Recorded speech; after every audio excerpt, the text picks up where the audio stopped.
আমি আজি অসম বিজেপিক প্ৰশ্ন দিবলৈ চেষ্টা কৰিছোঁ যে আজি আমাৰ অসমৰ চাণক্য হিমন্ত বিশ্ব শৰ্মা ডাঙৰীয়া বিজেপি হিমন্ত বিশ্ব শৰ্মা ডাঙৰীয়াক চাণক্য বুলি কয় কিন্তু according to the teaching of the Chanakya who is the heinous criminal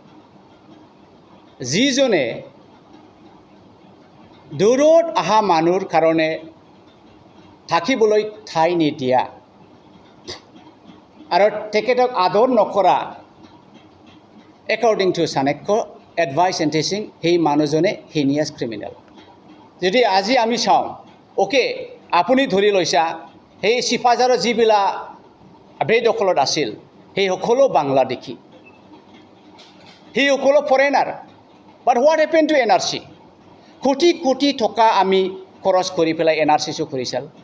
it was the best way how to identify how to detect who is foreigner and who is not foreigner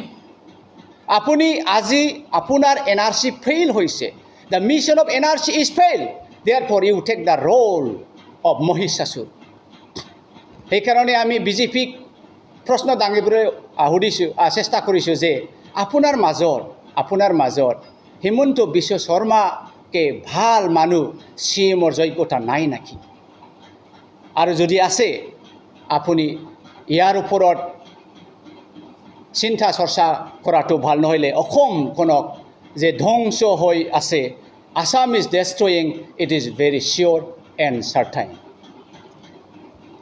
Today, you are a heinous criminal. According to Chanakya, if you want to read the book